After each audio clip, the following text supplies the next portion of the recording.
bringing back term limits, including countries like Zimbabwe that for a long time did not have term limits. Cote d'Ivoire, among others, and the Gambia have also introduced presidential term limits. So I think at the moment, among the countries that are presidential systems on the continent, we're looking about 2/3, I think, of the countries really having presidential term limits, and just about 1/3 or less having no term limits. But most of those without term limits have actually removed them in recent years.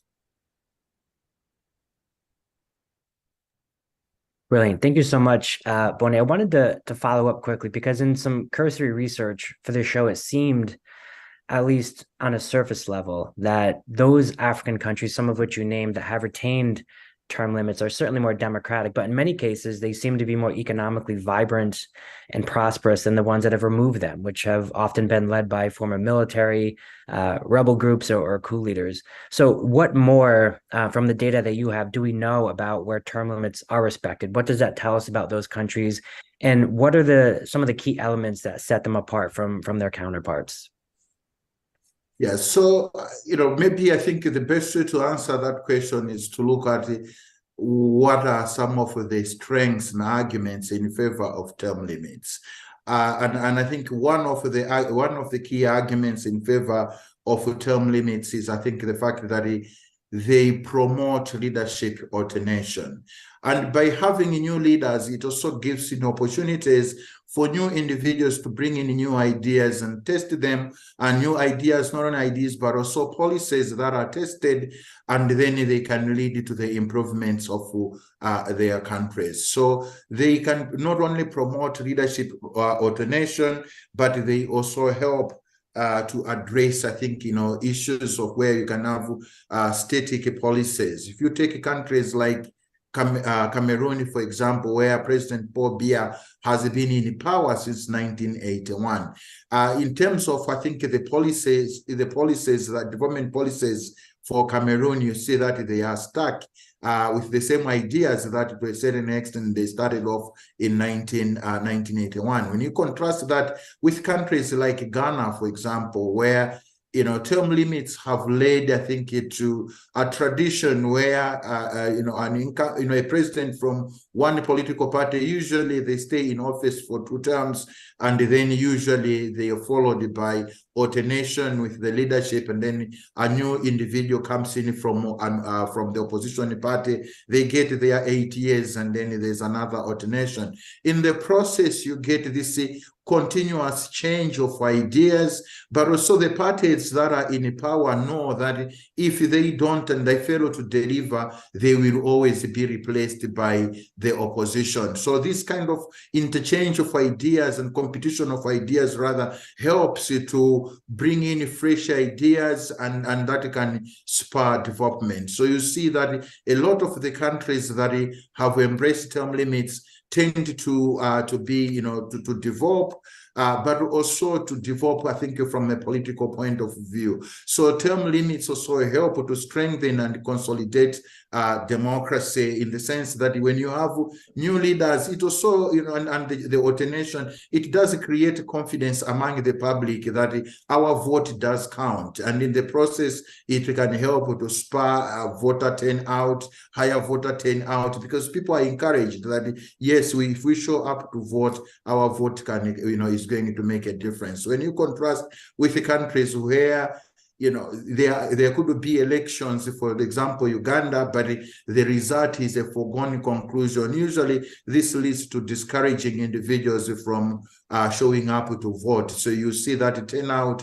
tends to go down, I think, gradually and over time, and in the process, of course, weakening democracy. And of course, I think the issue that was highlighted at the beginning in terms of reduction of tyranny that results from alternation of leadership as a result of presidential term limits. And you have countries like Uganda where not only Uganda, I mean, we're looking at Equatorial Guinea, Gabon, among others, where the same person has been in power, and after they get to the end of their term, or when they want to step down, or usually through death, then they try and impose their own children and others to succeed them in the process, really consolidating the hold on power by individual families. That again stifles democratic growth and democratic achievement, democratic consolidation. Thank you so much, Boniface, for that really excellent overview of the issues we'll be discussing today. And Kakwenza, I think it's only right that we go to you next, since your home country was invoked several times there in the opening remarks. And you're also really well placed to tell us all about the impacts, both broad and personal, of removing term limits and the predicaments of life presidents, as Museveni, as we just heard, has removed both term limits and pre-existing age limits for presidents in Uganda. So we wanted to ask you and get your thoughts on some of these issues. Namely, have these decisions to remove term limits in Uganda specifically, have they produced stability and development in the country, which is so often the argument by long-ruling autocrats, or have they resulted in more political repression and economic stagnation? Would love your thoughts on that. Thank you, Mr. Smith.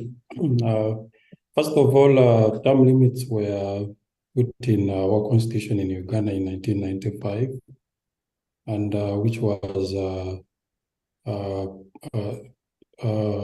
disseminated in 1996, and it provided for the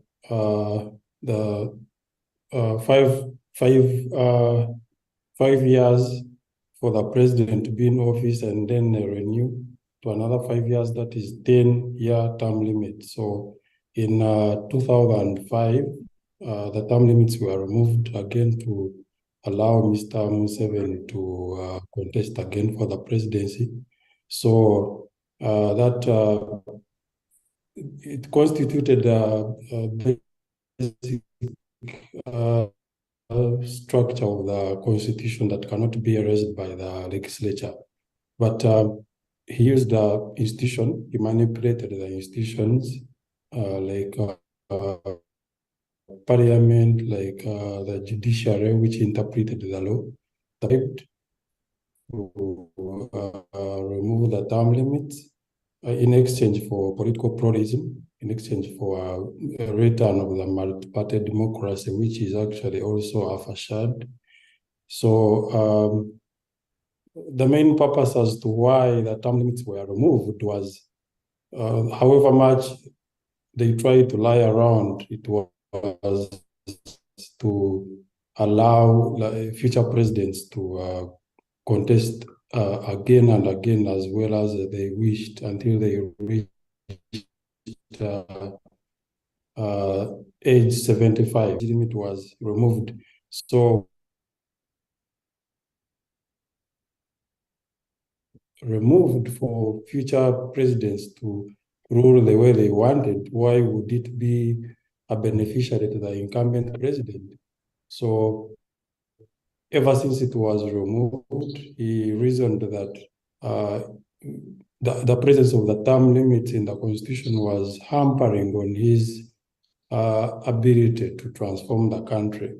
But you can imagine 37 years he has been in power. The country is underdeveloped. Everything has been destroyed. There is no democracy, no rule of law, no respect for the international law. So you wonder why. I mean, if the reason why the term limits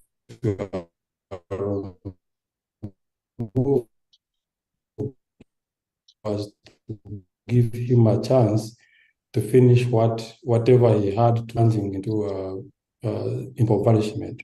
So the question of removing the term limits really in Africa is it doesn't really serve the people, but it serves the incumbent presidents. That is the reason why, even if the term limits are removed, definitely the incumbent is the one that benefits, but not the ordinary citizens of the particular country. Thank you so much. Yeah. Thank you so much, Kakwenza. I actually have two follow-up questions. One is in line with just the reference that you've made of the initial time that Uganda actually removed this limit in terms. My question is around the process that they undertook to remove the term, and also to say, how did the population respond to that, like the different stakeholders within the population respond to that? And then a second layer of the question looks at the fact that, you know, one of the ways that autocratic leaders attempt to prolong their stay in power is by anointing a family member as a successor. We may see this happen like in a number of African countries soon, including Equatorial Guinea, Cameroon, but also in Uganda. So a major question now facing the country is whether Museveni will name his son as his replacement, an issue you've been very critical of, the succession issue that has generated major tensions within the army and the ruling party. So what is the latest issue here, and how do you see this playing out? So if you could respond to two of these questions. To begin with your second question, let me not start with the first one. Let me begin with the first question. I mean the second question. So in a country that is really ruled by, where the rule of law is respected, definitely you would not be asking a question of a transition of power. So our constitution is very clear, our laws are very clear. If let's say that the president falls in the bathroom or because of his tenure and he dies in power, the vice president takes over. That is in a country that is respects the rule of law. But because everyone in the whole world knows that Mr. Museveni or his criminal government does not respect the rule of law, they know that the office of the vice president is just there ceremonial. They know that once he dies in power, definitely there will be anarchy. The army will take over, or his son will take over. Okay, his son has a right to resign from the army and contest for presidency, but I don't think that he will, in a proper, in a fair democracy, I don't think that he has even a chance to get the votes that are required to make him a president. So what they will try to do is to maybe make him a vice president, so that he has a chance on taking over the power after his father has died from power. Or they will maybe again amend the constitution and put it into the parliamentary system, or they will try to make him take over the government or declare a coup that is actually planned within the family. So he has the right to become president, but he doesn't have a right to disorganize the order. He doesn't have the right to disorganize the rule of law that we must all respect. So to answer your first question, remind me, what was it, please? So the first question was building on the reference you made of the 2005, which was the first time that Uganda actually changed the term limits again to allow for Museveni to run again. So I wanted to just understand, especially for those that may not know, like what was the process for that change to allow that extension, and how did the population respond to that? In 2005, when the constitution was amended, actually, no proper procedure was actually followed. It was an illegal amendment because, as I told you, the term limits in the constitution, they are basic structures of in a country that follows constitutionalism, rule of law. Such things are basic structures of the constitution, and they are not easily erased. I am sure in your country, you have such articles of the constitution that cannot be really erased very easily, like it is how these dictators caused the amendment of the constitution. So it required actually a referendum, but there was no referendum. The dictator only manipulated the institution of the parliament. He called them and gave them about, I think, $1,500 each then in 2005, bribed them, and they caused the amendment of the constitution. Of course, Ugandans were very angry. I think by then there was no massive use of social media like it was in 2017. In 2017, you could see really the mood on social media, on Twitter and Facebook. So in 2005, I don't think there was even a 0.05% of the people who were using social media, but definitely I was a youth and I could see the mood on Ugandan faces. Yeah, they were very angry. I even remember I was arrested and charged with treason at that age. So Ugandans were not really happy because they wanted to get rid of Museveni by all means. So for him, we had another method of overstaying, definitely. He used his money to buy the parliamentarians. And the mood actually was reflected on the next election of 2006. Most of the people who drummed up support for Museveni to remove the term limits, they did not return to parliament. They were punished by the people. People punished them and said, no, you cannot do that. I mean, you cannot go back to parliament because you have helped Museveni remove the term limits from the constitution. And the punishment actually kept on, even in those who sipped through to the next election in 2011, they were also punished and they never returned to parliament.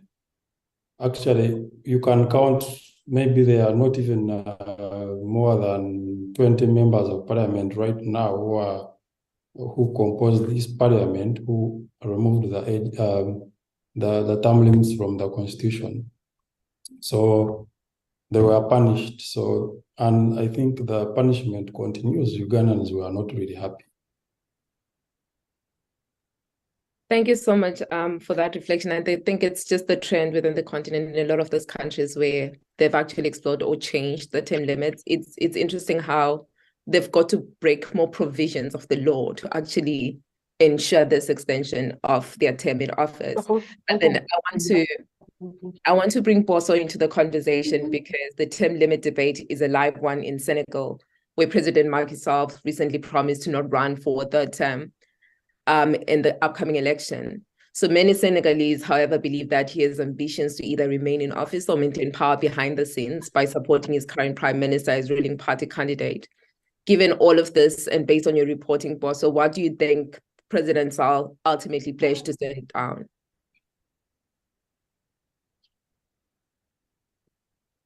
Well, hello, everyone. Greetings from Dakar. Very happy to join you. Can you hear me properly? I have my headsets on. Okay, good. It's been a very challenging period for Senegal, where we've seen. Before I do that, let me kind of put the context back in its right place about Senegal. Senegal is today, as of October 31st, 18 million people, median age 19, as opposed to 13 million people back in 2013, which is a little bit, just 1 year over when Macky Sall came to power. So that was 12 years ago. That tells you a lot about the changing in age, in maturity, and also in engagement of the young people who are more than at least 70% of the population. That being said, we've always known the country as a country of peace, of stability, political stability, human rights, etc., in West Africa, and also its population, known as nonviolent mostly. But since 2021, we've seen another face of Senegalese people against a regime which started even before that. I'll just go back to it, 2012 with Abdoulaye Wade, when he attempted a third term, and who was elected in a way of marking the first transition, peaceful transition, or at least the first democratic transition we've had in Senegal. So that was from Abdou Diouf or the Socialist Party for 40 years of reigning over Senegal, to have Abdoulaye Wade as a first successful transition, then Macky Sall in 2012 as a second successful transition. It was supposed to be ongoing after each second term with no issue. And that was a basic promise of President Macky Sall, to come back and re-emerge in the recent years, and making Senegalese people question whether or not he's going to stay for a third term. Everything around it showed that he wanted to, but just to put it in a very simple way, population stopped him, grassroots stopped him, the international community stopped him from running for a third term, even though he clearly mentioned that it was his right if he wanted to. Now, technically, the question of third term is out of the way. We're not talking about that. It's not even in the way, except that it is made clear by the majority of his party that his successor, whom he's already chosen, Amadou Ba, is going to be, or is portrayed as, the next president, which is anti-democratic, because people have to vote, people have to choose whomever they wish to become their leader, and that very leader today is in jail. So is a third term expendable in Senegal? No. That is what I've heard most people say in the interviews that I've conducted. I've talked to a lot of people across Senegal. I've covered the country, traveling and talking to people, and that's taken me, I hope we'll get a chance to share more about it. I've crossed the country, different regions, very conflicting parts of Senegal, including Casamance, different regions where you'll have very strong opposition to a gradual opposition of a third term, and against Macky Sall, who is, until, some people just told me today, until we get to the election and until we pass the election, we're not going to believe, this is in quotes, we're not going to believe that Macky Sall is not willing to run for a third term. Basically, that's just how I would like to introduce that before we continue. Thank you for that, Borso. Really appreciate your perspective. I hope you've heard me. Yes, absolutely. And actually, just to pick up on, you've heard me. Good. Okay. Yeah, and to pick up on one of the messages you were just expounding upon, about how the combination of the domestic, the regional, and international pressure helped to prevent that third term in the upcoming run for a third term in the upcoming February elections. You know, one of the things we try to do on this show often in each of our episodes is to share positive examples of how effective grassroots resistance can be. And obviously, we think this is a good example. So just given what you know about the context in the country and the factors, many of which prevented that ultimate third term bid, do you think that Senegalese perhaps provided a blueprint going forward to hold the line not only on democracy in Senegal, but also beyond its borders? What are your thoughts on that? Well, Senegal has always been an example in West Africa, and even beyond that, in terms of political stability. Like I mentioned earlier, with different transitions, even if there are some setbacks before we reach that transition, civil society has played a major role in it. We have a very strong civil society, although they have been challenged lately under still Macky Sall's regime. We have many grassroots organizations, some directly implicated in elections, and others just to allow populations to speak out and organize themselves when something arises. All of them have come to understanding that a third term is something that needs to be ousted in the electoral process in Senegal. All of them have organized, whether individually or as a collective, just anything to allow the public, whether it's national, regional, or international, to come to face the reality of this. There is no possibility of having a third term, including recently a dialogue, a national dialogue that was initiated by civil society organizations, and which, well, with the president's authority, which allowed different representatives to get together and discuss the future of Senegal in terms of elections, in terms of civil liberties, etc., etc. But it did not include the main opposition leaders, and that was questioned in terms of its credibility and whose voices were raised at the time. Some civil society leaders even asked for a second national dialogue. Africa Jom Center,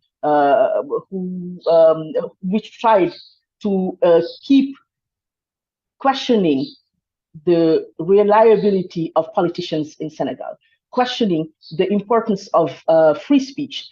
We've seen unauthorized marches, meetings, people attempting to have their voices raised. Even if we have a strong civil society, it's been very, very challenging for populations to get together, have their freedom of speech respected, express their anger about a lot of issues that they're facing, and also just having that feeling that Senegal belongs to them. Senegal belongs to the people, and that's what democracy is: the will of the people, the power of the people. And again, civil society is strong. Civil society has been talking from the smallest grassroots to the most organized and renowned one. People have been trying to get their voices raised in order to liberate over 1,000 political prisoners, something unheard of in Senegal, something that we've never seen before. People are currently detained in Senegal for political reasons, and by the thousands. So that explains a lot in terms of the restriction of civil liberties and just freedom of speech. I'm not even talking about press freedom in certain contexts. So we've gone from having the habit of, or having the hope that democracy is acquired, it's set, that freedom of speech is set, that the freedom of assembly is set, that there won't be any political issues anymore since 2012 or even 2019, or it's a series. We've had many times when we questioned the current president about his intentions of running or not for the term.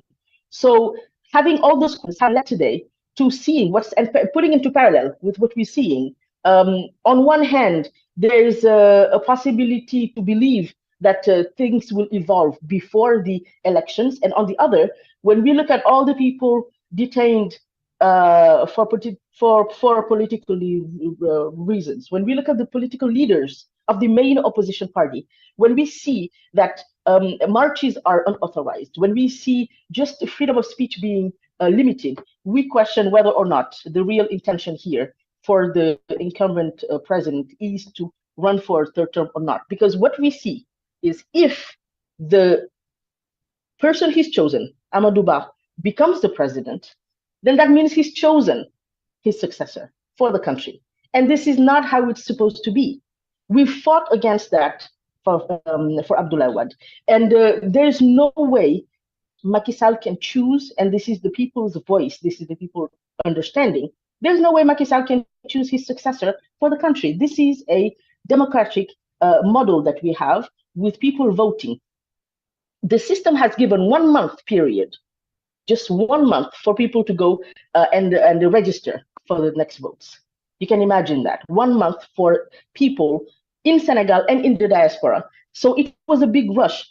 There was a huge campaign which allowed a lot of people to be registered. And now another campaign is ongoing to have people go pick up their cards. Because again, non-violent Senegalese people still have hope that through a regular, democratic, fair, and transparent voting system, we will be able to see clearly whether or not Senegal has kept its tradition or the beginning of a tradition to keep it going in terms of no more 2 terms consecutive for each president. So it's still a question. We still don't know. There's a big yo-yo playing between an organization we call DGE, which is the General Direction for Elections, and the Senate. And now in 2 days' time, the ECOWAS will judge whether or not the main opposition leader, who is in jail, like I said, Ousmane Sonko, will be back or not in the political game for the elections. So no one knows. There's hope, there's anger, there's frustration, and anything could spark that anger and return us to the violence that we've known in last June or the previous years, starting in 2021. So anything can happen, although there is a big understanding that the population is very mature and understanding of the intentions of the different political parties that we have, because it's not only Ousmane Sonko running for president, of course. We have many others now organized into another group of people who want to have President Macky Sall understand that these elections must be inclusive, which means that even opposition parties are rallying together to have him liberated so that they can run for a fair elections. So in 3 months' time, not even now, we have to see what's going to happen. And in 2 days' time, everything will be set. It's not something new, unfortunately. It's not new. We've seen ECOWAS even give the right to other opposition party leaders to come back to the electoral process, except that under his mandate, they were not allowed to. So that tells you a lot. Is he going to still respect what ECOWAS will judge in terms of having Ousmane Sonko's party exist and even be part of the candidates list or not? And in that case, if that triggers the population, it will only be what we say in French, an énième provocation, like one more time out of many for the past years, ways to provoke the populations. And will that mean the chaos that he meant when he last spoke to an international media outlet to talk about his willingness to let democracy be unless there is chaos in the country? We have no idea. But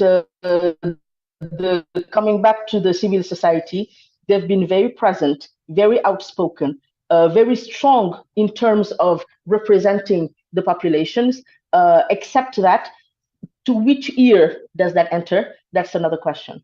But civil society is very strong and very present in Senegal. And that's what makes it an example set in West Africa. Excellent. Thank you. Thank you very much, Borso, for that. And Aisha, thank you for waiting patiently. We wanted to come to you next because it's actually a pretty good segue. We heard Borso talking about how Senegal has been seen as a role model, not only in the West African region, but across Africa writ large. And many also see Nigeria as a role model, despite all of its flaws, because we go back to 2007 when then President Obasanjo was denied a third term when he had hoped to stand again. Since then, of course, we know that term limits have been respected, which tells us that precedent is a critically important factor here. At the same time, this respect for presidential term limits in Nigeria, many would argue, has not necessarily reduced corruption or the many social ills that are affecting Nigerians, nor has it led to better leadership in the country. So with all of that in mind, we wanted to ask you, has the sanctity and the protection of term limits in Nigeria specifically been a good thing for the country? Thank you so much for having me. And it's been quite interesting listening to my colleagues here. And it's so first of all, the thing that I'm going to talk about is the fact that, is it really about term limits, or is it really about the dividends of democracy? if you have a situation whereby there's good governance, accountability, and transparency, there is the rule of law is respected, there is separation of power, there is no legislative capture, there's no media capture, there's no judicial capture, there's no state capture, there's no situation whereby some people have taken the country and turned it into their own. Really, we wouldn't be told it wouldn't matter whether there's a term limit or no term limit. And it's always very interesting when African rulers, because I don't call them leaders, African rulers who have failed their people, will always refer to the West and say that so and so things are being done. Like earlier at the beginning of this whole conversation, where we talked about some of them, we say that in certain parts in Europe, in UK, and all of that, they don't have term limits in a lot of places. But they do not talk about the fact that in those places, the democracy is respected. Laws are respected. Nobody is above the law. The rule of law is sacrosanct. There's separation of power. There's no judicial capture. There's no media capture. And citizens are actually citizens. They are allowed their voices. They are able to protest when they do not like certain things that are happening in their country, and they're not afraid of being either tear gas or being killed while they are on protest. So we have a situation whereby those evidence of democracy are not there. And so what the term limit was supposed to ensure is the fact that, hello, is there a sound coming in? Is anybody's mic not muted? Just let me check if there's a sound coming back. Probably mine. Okay, so when you have when you look at this, the real essence of that term limit is to be able to say, when somebody comes in, then that person has an incentive to do the right thing. For example, in Nigeria, we have 2 terms, 4 years, and that's it. You can't come back. And like was rightly said, former President Obasanjo tried to go for a 3rd term, and if he had succeeded, probably he would still be the one that is there up till now. And that is not good for any country, because you need to be able to change leadership. You need to be able to have a succession plan so that there are other people that are able to take over that leadership. Leadership is not something that somebody is born with. Leadership is something that people are able to learn over time. People groom themselves, people prepare themselves. But when you have one person stay in office, like a life president, then nobody is being groomed to fill that. And then most times when that person leaves, you find the country descends into chaos. And sometimes, like one of the things that was said earlier was like using the Rwanda as an example, that for there to be development, but that's not factual. You can't say that part of development is to have a succession plan. So what happens if Kagame is no longer there? It's no more. And one of the things we must understand is destruction is very easy. It's very difficult to build. To destroy a nation, it's just twinkle of an eye. You see, everything is gone. And so if there's no situation, if there's no succession plan that is put in place to ensure that people who are coming, or citizens are empowered to be able to speak. Citizens are empowered to be able to make demands. Citizens know their rights, and all the other, rule of law and all of that are respected. Then you will not. If somebody, if the person is there by force, is doing this whole development, then when the person is gone, everything can go away and get scattered. Coming back to Nigeria is to say that it hasn't yielded the kind of development that we are supposed to have. Yes, we have term limit, but as it is right now, that term limit is sort of like in terms of just in paper, might not necessarily be in reality. And that's what we're saying, both at the presidential level and also at the state level. So what we have now is that most of these politicians, a lot of them corrupt politicians, a lot of them, bad rulers who have not done their people well, what they now do is that they perpetuate themselves in office by putting in their stooges.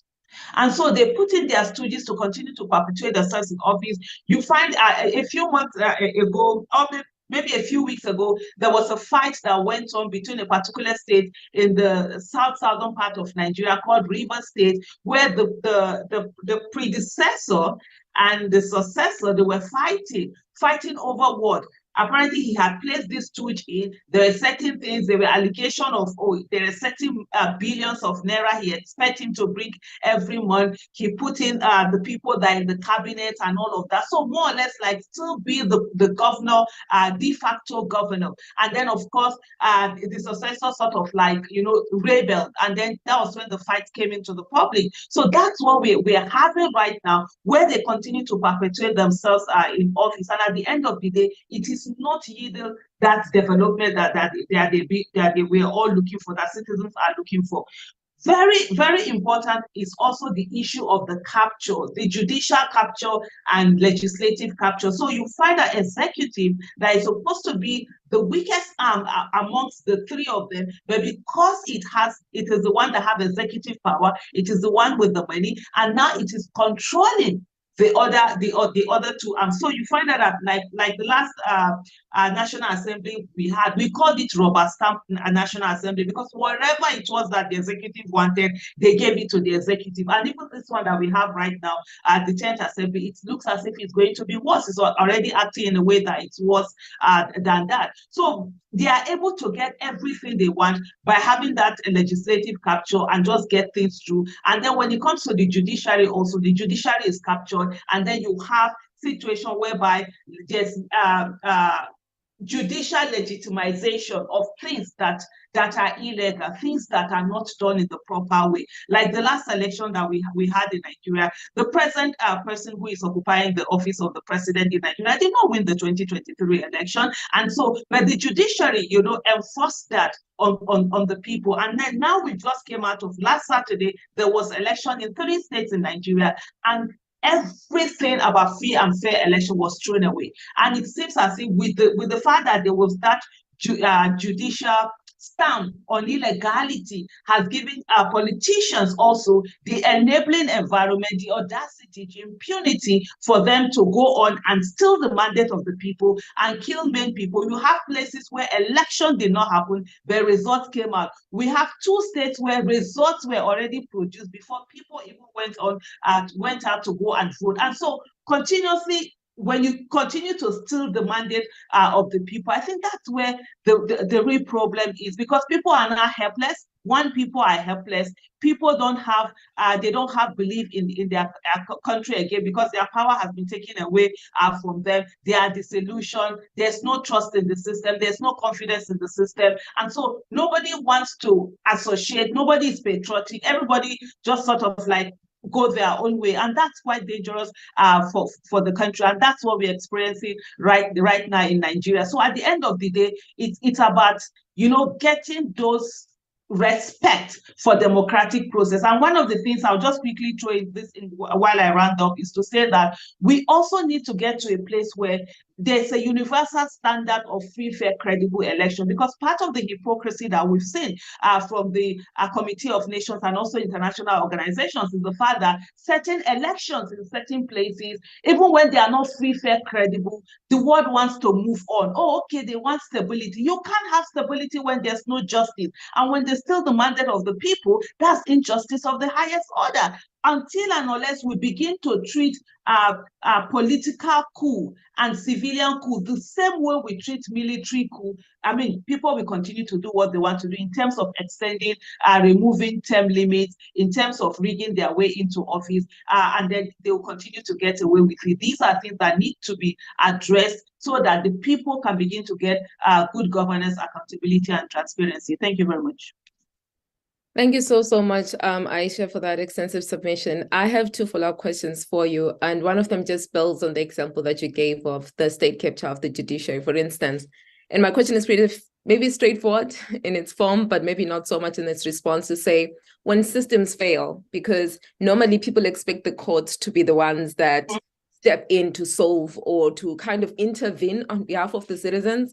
So when systems that are meant to represent the citizens actually fail, what is the recourse? I'd love to hear your thought on that. And then the other thing I wanted to just speak on is just how some analysts have argued that measures that see power rotate between different regions, such as term limits and the zoning principle that the presidency should rotate between the North and the South, have helped to prevent a repeat of civil war. What do you think would happen if a president was successful at removing those term limits in instances like that, where people are saying it's keeping the civil law from actually happening?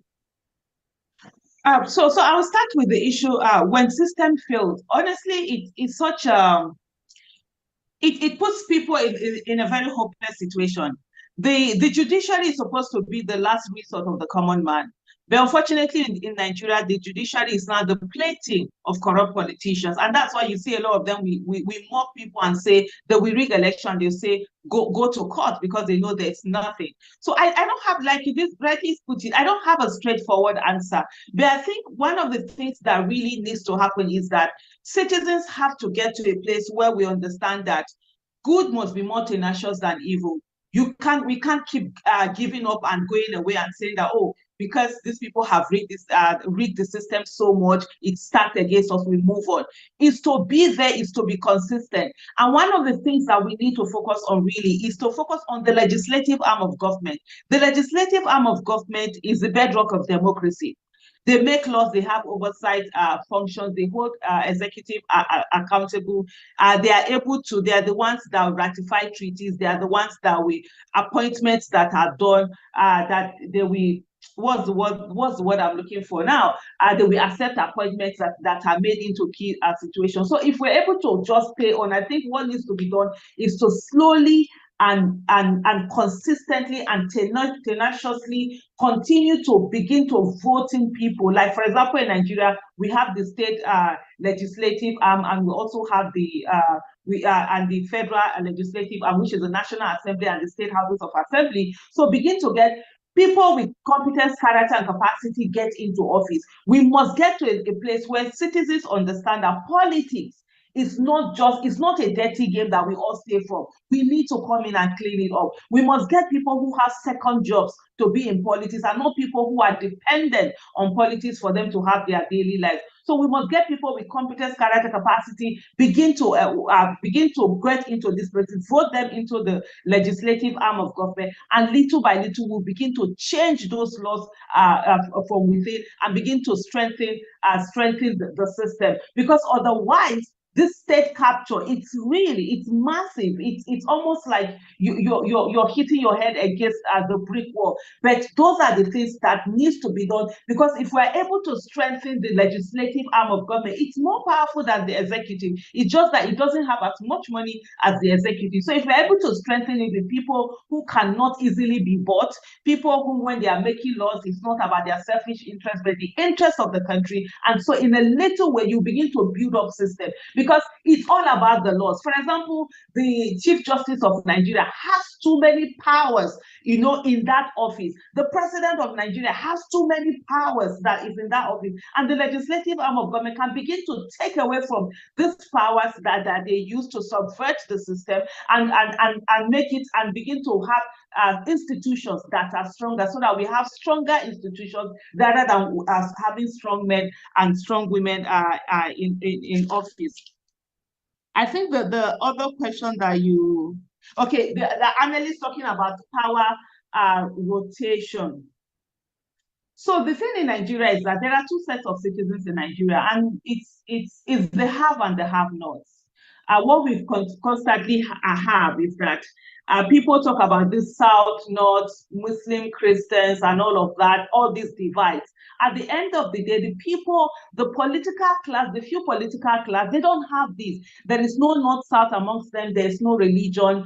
When it comes to corruption, giving bad governance, they all are the same family. They all are the same tribe. But the rest of the people have not been able to find themselves in the same tribe, because all of this tribalism is weaponized, illiteracy is weaponized, poverty is weaponized, and then people are set to keep fighting each other. So we've had situations where it's okay, from the north, we've had from the north, from the south. Like recently what we even have, the present combination that we have is a Muslim ticket, which a lot of Nigerians were against, and rightfully so, in a country where you have almost 50% of two major religion, maybe let's say 40-something, because you have others, a little percentage of others, and yet you now brought in a Muslim ticket when a Muslim has been the one that had finished 8 years in governance. And so there's no respect for that whole divide in terms of, go to the south, even though some will say, yes,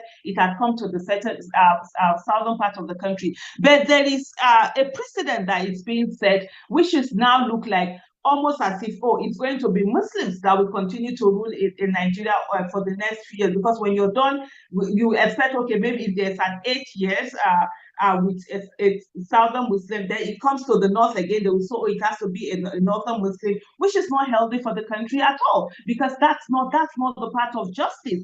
And so the most important thing that Nigerians are yearning for right now really is good governance, to an extent. And that was why with the last election, majority of Nigeria massively voted for Mr. Peter Obi, who is from the southeastern part of the country that had never actually produced a president in our 24 years of democracy. And so in terms of whether it had led to stability, I don't really think so. I don't think that's what has really led to stability, because if that was the case, having a Muslim ticket would have really gotten Nigeria up in the flame. It hasn't. But the thing that has— Thanks, Aisha. Thanks so much. Thanks, Aisha. That's a great point, perhaps, on which we could come and bring in our discussant now, because you made a really good argument there about Nigeria, and perhaps in Nigeria, term limits haven't had the positive effect we might have wanted. But we've got a great discussant on the show, Joe Siegel, and he works on a number of issues at the Africa Center, doing fantastic research, a number of really important reports that I know have influenced a lot of us on the Resistance Bureau show. But recently, Joe, one of your reports actually looked at term limits and the impact of term limits, as well as the kind of trends that Bonnie was talking about. So maybe for us, you could sort of zoom out a little bit from the individual countries that our speakers have talked about so brilliantly, and give us a bit of a sense of what does it look like in general when we see term limits? What are the kind of outcomes that we are more likely to see if term limits are present? Or does it actually not make much difference whether term limits are respected or not? Over to you. All right. Well, thank you, Nick. And it's an honor to be on the panel with such distinguished guests and doing such great work.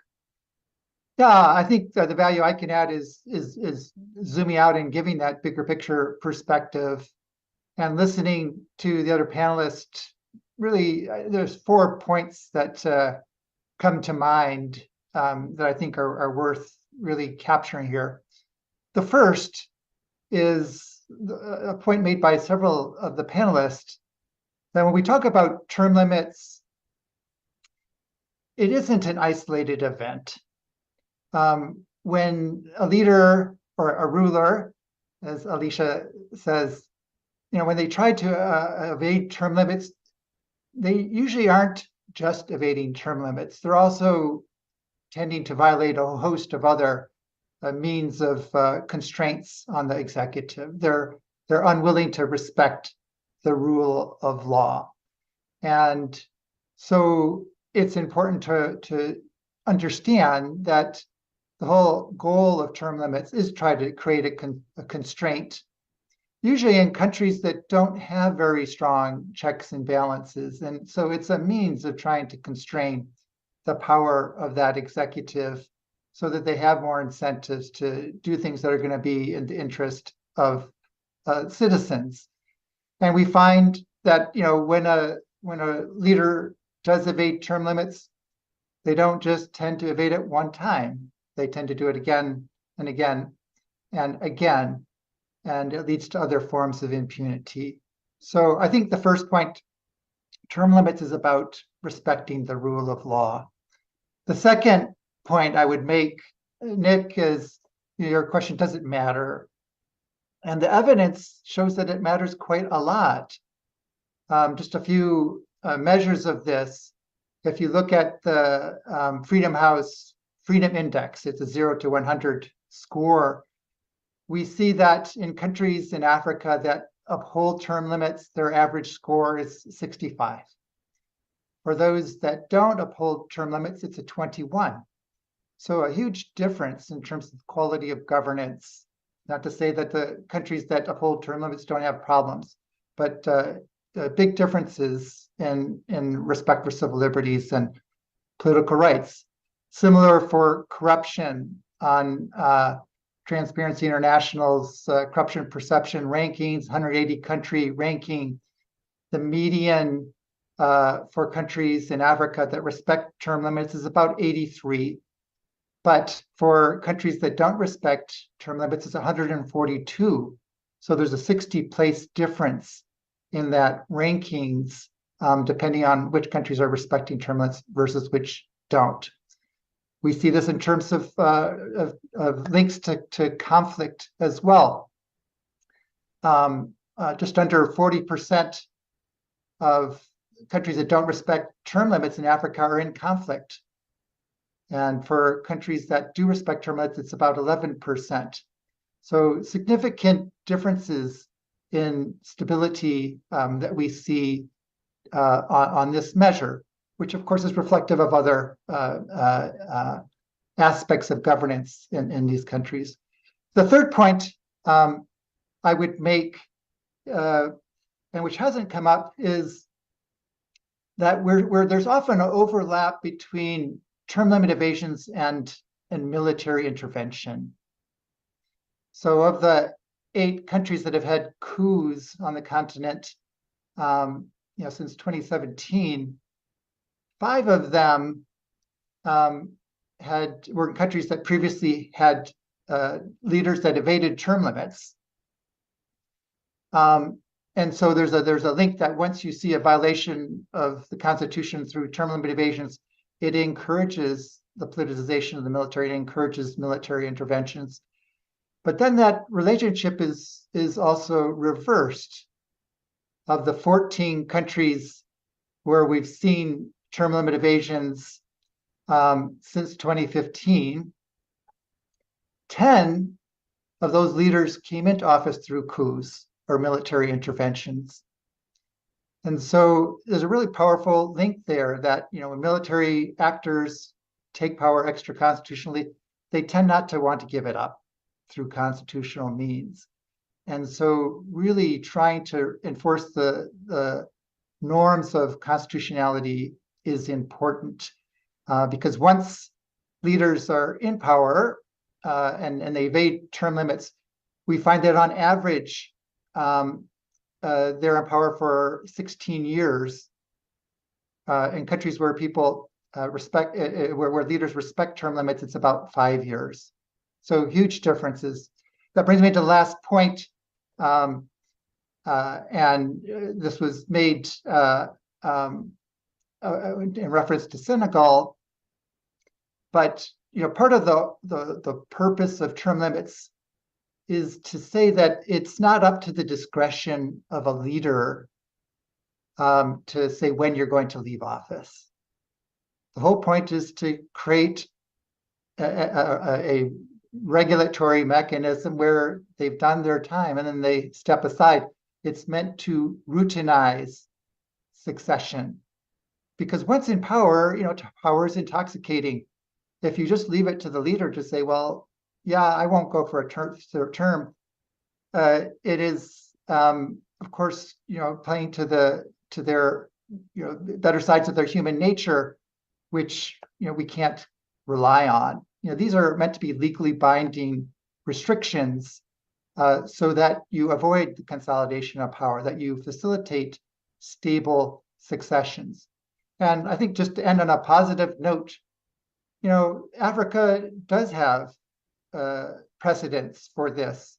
In addition to Senegal, there are, including Senegal, there are 6 countries in Africa where leaders were actively vying for term limit for a third term, and then they were pushed back and prevented from doing so. But it did require a big effort on the part of civil society and judiciaries and legislatures and regional communities, international communities. And so this is why reinforcing those norms is so critical. So let me leave it at that. Thanks. Just such great food for thought there, and really helpful to have those kind of overarching figures. We're going to come back to our brilliant panel now. We'll go in the order in which you spoke initially. So Bonnie, we'll start with you, and we'll go in the order in which people spoke. I'm going to ask everyone to try and keep their responses to Joe and the couple of questions I'm about to read out reasonably short and sharp, just because everyone's had so much great things to say that we're in danger of running out of time. So do feel free to respond to some of the things Joe said. Feel free to respond to some of the other panelists, but please do try and do so in a focused way. And the questions that have come in today for us, there's three that I'm going to put to you, so feel free to answer whichever of them you think is most relevant for you. The first is about, can Western states and international donors push for term limits in Africa when countries like the UK and Germany don't have term limits themselves? I think that's a really interesting question.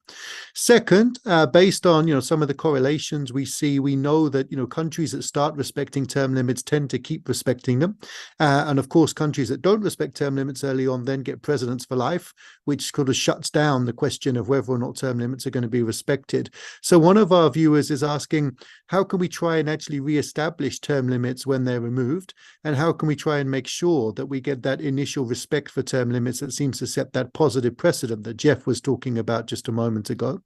And the third issue is a question that's come in specifically for you on the Nigerian case, so perhaps you want to take this one and the other speakers can focus on the other two.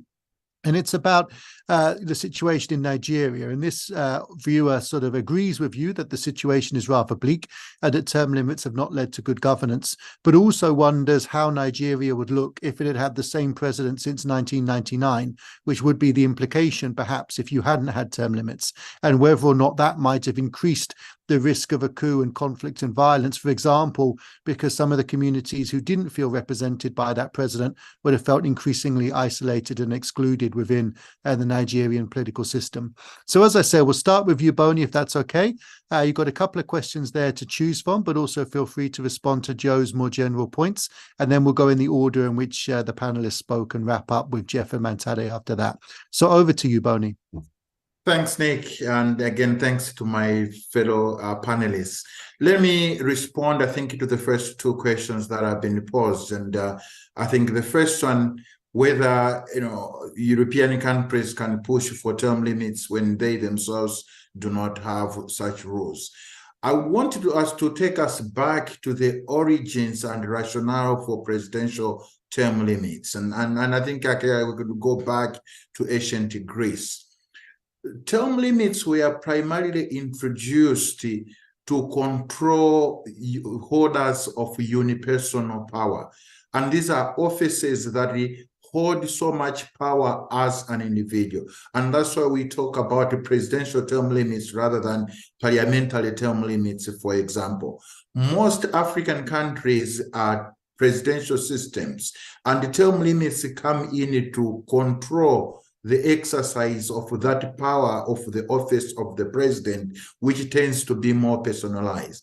A lot of the European countries are parliamentary systems. So the examples of the UK and Germany that have been given, for example, you have a prime minister or the chancellor in Germany. These are holders of office by virtue of their parliamentary majorities. They do not exercise unipersonal power. Their powers are just dependent on their control of the legislature. So in the African context, we're looking at term limits specifically to rein in presidential power. And as we have heard from the various presenters, presidents, because they hold so much power, they are the most likely to bring in and to transform themselves into tyrants, rather than, I think, prime ministers and other such equivalent office holders. That's why there's also usually no term limits for parliament or local government councillors, for example. On the second question about how can we bring back term limits when they've been removed. Actually, the good news as well from public opinion surveys is that despite the removal of term limits, they remain popular even in those countries that have removed them. So when we look at recent public opinion data from the Afrobarometer, for example, we see that term limits enjoy support of 3 in 4 African citizens, about 75%. And this includes high support in countries countries like Uganda, Gabon, Congo Brazzaville, Togo, Niger, or Italy, I mean, Congo Brazzaville, I've already mentioned, countries that have removed these rules. So as my fellow panelists have pointed out, this really creates a groundswell of public support for term limits that even civil society organizations can tap into and put pressure on leaders really to bring back these rules. But of course, we also know that historically on this continent, long-serving leaders have tended not to deliver on their promises. And that is part of the reason that these leaders were actually kicked out at the onset of the democratic transitions of the 1990s.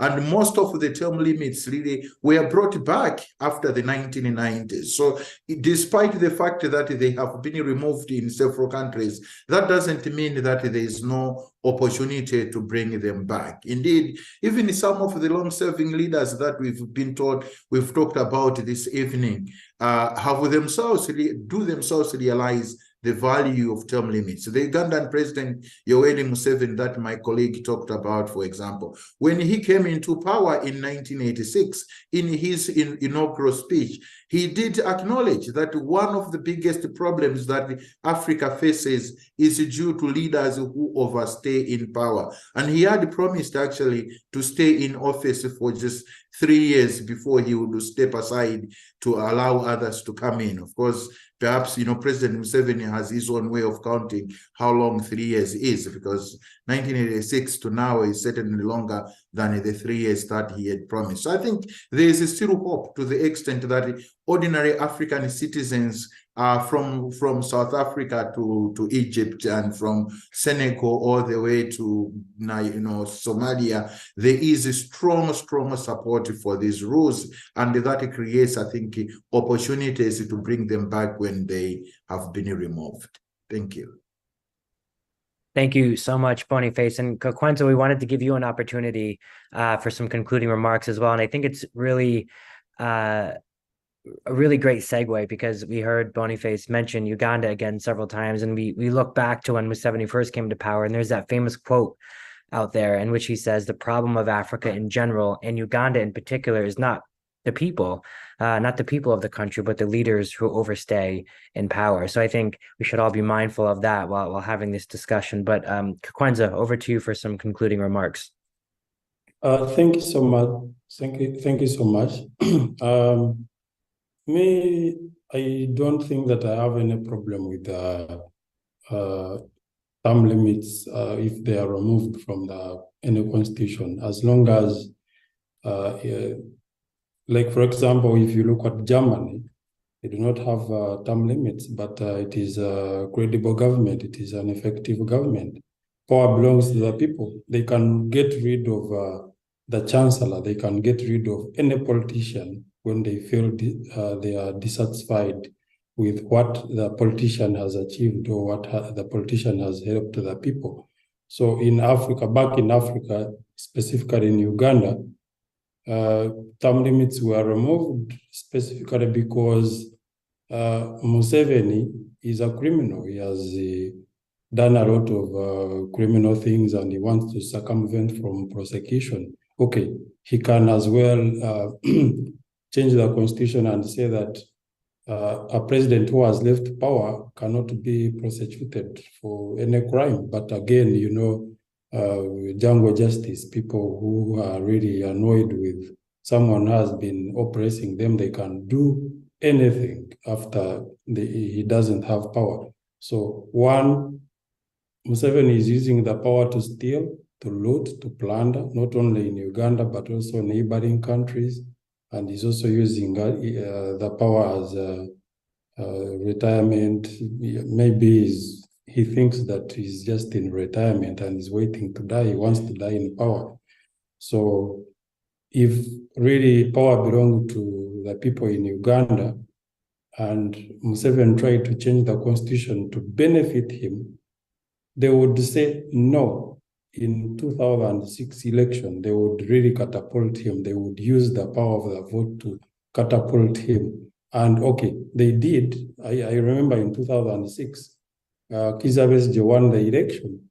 But you know, Museveni, as usual, came up as a computer-generated president, as a gun-generated president. So he declared a coup against the will of the people. So he's in power because of the money, because of the guns, because of the computers, because of the weak institutions. As Barack Obama said, democracy depends on strong and independent institutions. So since he has institutions in his hands, he cannot again say that he is in power because of the people, because people love him, because people have voted him. He is in power simply to circumvent from the repercussion of his criminality, the criminality that he has imposed on the people of Uganda for 37 years, or even for 50 years, because he didn't start his criminality when he assumed the presidency. He started his criminality in 1970s. The evidence is overwhelming. So that is the reason why, by all means, he must be the president of Uganda. Thank you. Thank you, Kakwenza. Borso, over to you for some brief concluding remarks, and feel free to respond to the questions that have come in from the audience. Borso, we think you are on mute, so if you just unmute yourself, we'll be able to hear you. Good. Sorry. Can you hear me now? Can you hear me now? Yes, we can hear Hello? you. Okay, good. Okay, so I started by saying that when it comes to term limits, the only example that's very close to Senegal is France, which also has term limits for its president, which is again no more than 2 consecutive terms, just like Senegal constitution states.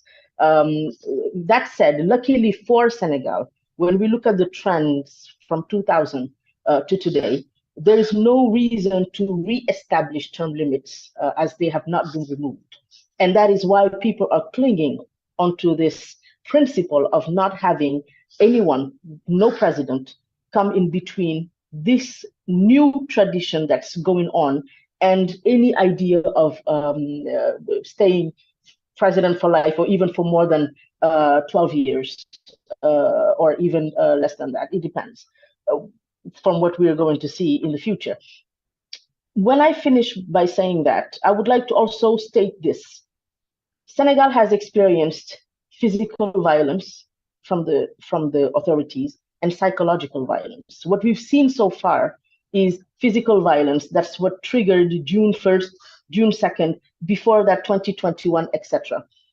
Now what we're experiencing across the country is psychological violence with, I mentioned that earlier, multiple arrests for political reasons, having the leaders in jail for simply being in opposition and having most likely high chances of winning the votes of the majority of the population, from what I understand and hear from people speak. But it is important to put this into perspective. The only alternative for violence is election. People have to be given the right to vote on time, to have a schedule that the authorities, the state, will respect. And even if we consider the challenges that we're facing, when it comes to Senegal, the first president, Abdou Diouf, not first president, but Abdou Diouf left power not having put anyone to succeed him. Abdoulaye Wade left power recognizing Macky Sall's presidency. Now, there is no way Macky Sall can leave the state and having to force the population somebody that he has chosen or that his party has chosen. People will choose, people will vote, people will have the last word, and people need inclusive and fair elections.